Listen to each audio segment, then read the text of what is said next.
Oui, bonjour à tous. Est-ce que vous voyez bien mon diaporama? Oui, on voit bien.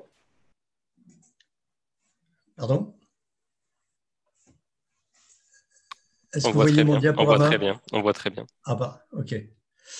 Oui, donc je vais vous présenter la problématique donc, du photovoltaïque et des risques incendies et la protection des sapeurs-pompiers. Donc d'abord quelques petits rappels concernant les spécificités des installations photovoltaïques raccordées au réseau. Je rappelle donc ici une présentation très schématique d'une installation photovoltaïque. On a les panneaux solaires, souvent avec un boîtier de jonction, un onduleur, et puis ensuite les systèmes de comptage pour pouvoir ensuite réinjecter sur le réseau électrique. Que l'installation soit en injection totale ou partielle sur l'habitation, la problématique reste le même dans la conception des installations. Très rapidement également, pour présenter le principe de fonctionnement, donc le champ photovoltaïque produit du courant continu et un onduleur photovoltaïque convertit le continu en alternatif. Mais une spécificité, c'est que ce type d'onduleur, c'est un onduleur d'injection de courant. C'est-à-dire il ne peut fonctionner que si on a une présence de tension sur le réseau. Donc ça, c'est une chose qu'il faut bien avoir en tête, parce qu'en cas de coupure du réseau électrique, l'onduleur s'arrête de fonctionner, donc il n'y a plus du tout de tension entre l'onduleur et le réseau. C'est souvent, disons, une difficulté que ne comprennent pas tous, notamment dans le domaine des sapeurs-pompiers. Ils n'ont pas toujours cette notion que cet onduleur, c'est un onduleur d'injection et non pas un onduleur autonome. Quelques rappels également en termes, disons, de puissance d'onduleur.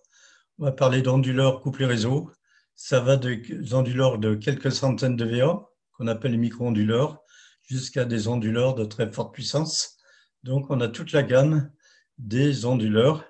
Et il va de soi que même si le fonctionnement, le principe est le même, ben, les conditions d'intervention peuvent être différentes selon les cas de figure. Rappelle également que le photovoltaïque, un module photovoltaïque qui est exposé à la lumière, devient une source de tension qu'on ne peut interrompre. Typiquement, un circuit ouvert d'une quarantaine de volts pour 60 cellules. Et la plupart du temps, les modules photovoltaïques sont mis en série pour constituer une chaîne. Et on arrive très rapidement à des tensions élevées qui dépassent les 60 volts. Or, 60 volts, c'est la tension, je dirais, maximum, je dirais qu'on s'autorise en termes de contact direct. Donc, vous voyez qu'en associant plusieurs modules en série très rapidement, on arrive à des tensions qui peuvent potentiellement être dangereuses. Trois cas de figure en fonctionnement normal. Eh bien, les modules donc, constituent une chaîne, alimentent un onduleur et l'onduleur est raccordé sur le réseau.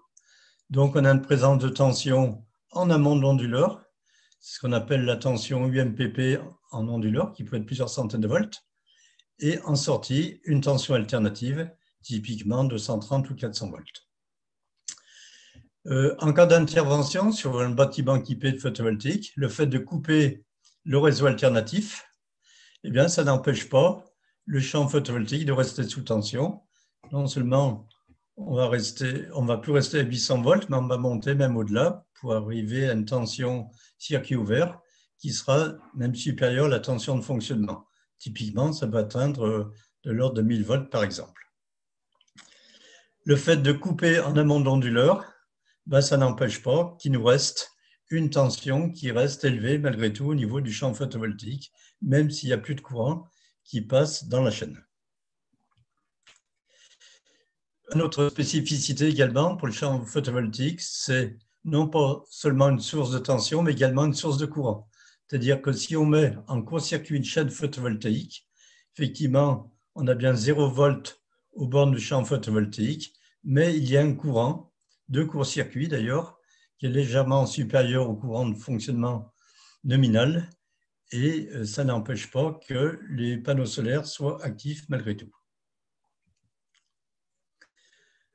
Alors, il faut savoir que l'ouverture d'un circuit photovoltaïque en charge, c'est-à-dire quand il alimente un onduleur, eh bien, ça crée un arc électrique, hein, et une tension élevée. Hein, et cet arc électrique peut être risque d'incendie ou risque de choc électrique. Au même titre que si la chaîne photovoltaïque est mise en court-circuit, eh bien, il passe un courant dans la chaîne et le fait d'ouvrir, eh bien, on va se retrouver avec une tension très élevée qui correspond à la tension au circuit ouvert. Et donc, c'est pareil, il y a apparition d'un arc électrique qui peut effectivement engendrer un risque d'incendie ou de choc électrique. Alors ici, on a un tableau qui montre les conditions d'apparition d'arc électrique en photovoltaïque. On monte ici pour une chaîne le courant, ici la tension de la chaîne correspondante.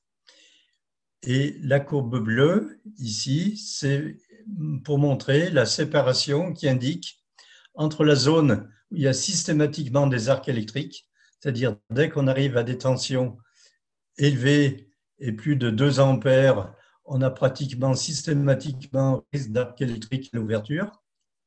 Par contre, dans la partie où il y a les points rouges, c'est-à-dire pour les tensions plutôt faibles et avec des courants faibles, eh bien, on n'a pas apparition d'arc électrique. Donc, on voit que plus la tension est élevée, eh bien, même un faible courant de quelques ampères suffit pour créer des arcs électriques. Pour une tension très faible, il faut un courant plus important pour que l'arc électrique apparaisse. Alors, quelles sont les principales causes, disons, d'incendie dans les installations photovoltaïques? J'en ai mis un certain nombre. C'est d'abord l'échauffement normal des composants des conducteurs. Ça peut être la surcharge des câbles ou des courts-circuits, hein, qui peuvent apparaître, ou des courants de défoilateurs. Mais essentiellement, c'est les arcs électriques qui sont vraiment particulièrement critiques en photovoltaïque. On a des arcs électriques dits parallèles, typiquement quand il y a des courts-circuits accidentels entre différentes polarités, ou des arcs électriques série, où il y a de mauvais contacts, ça c'est les plus fréquents. Et là, c'est donc effectivement source d'arcs électriques qui est vraiment critique. Alors, comment peuvent se provoquer ces risques? Eh bien, il peut y avoir plusieurs causes. Ça peut être justement l'effet d'erreurs humaines, défaut de composants, de causes extérieures. Alors, des erreurs humaines, disons, ça peut être des erreurs de conception.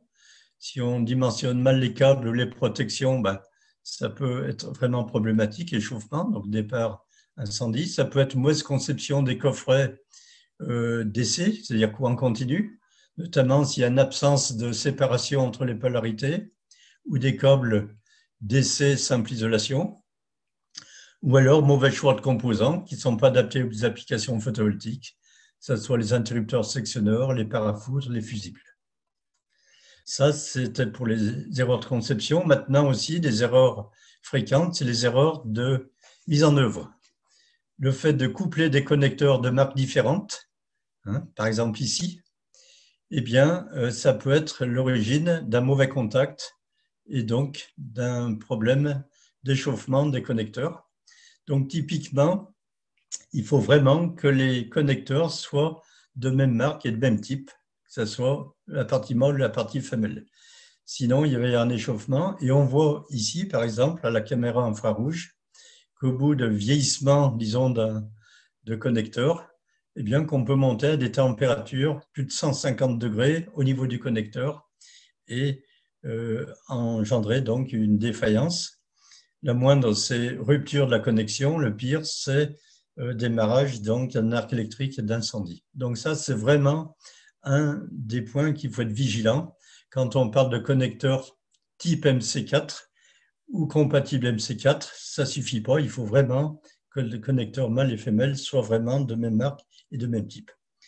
Il peut y avoir également des problèmes de mauvais encliquetage, donc les connecteurs sont mal encliquetés, donc problème d'échauffement. Il peut y avoir des inversions de polarité des chaînes, problème de mauvais sertissage également des connecteurs. Il faut avoir des pinces spécifiques, sinon le sertissage n'est pas correct. Et puis, il peut y avoir des détériorations de câbles lors de l'installation, perte d'isolement qui peut être à l'origine de problèmes. D'autres, c'est des défauts de composants, les modules photovoltaïques, on en a parlé par exemple. Défaut de la boîte de jonction des modules Schouten Solar. Donc là, c'est pareil, c'est une mauvaise connexion, une mauvaise soudure qui a engendré mauvais contact et donc arc électrique et qui a donc créé des problèmes. Ça peut être des parafoudres courant continu, mal adaptés au photovoltaïque, des fusibles ou des diodes bypass qui ne sont pas suffisamment bien dimensionnés, des interrupteurs sectionneurs. Voilà, disons pour les défauts des composants proprement dits, mais ça peut être également dû à des causes externes. Par exemple, des câbles qui sont dégradés dus à des rongeurs et qui peuvent faire donc en créer des problèmes de fonctionnement.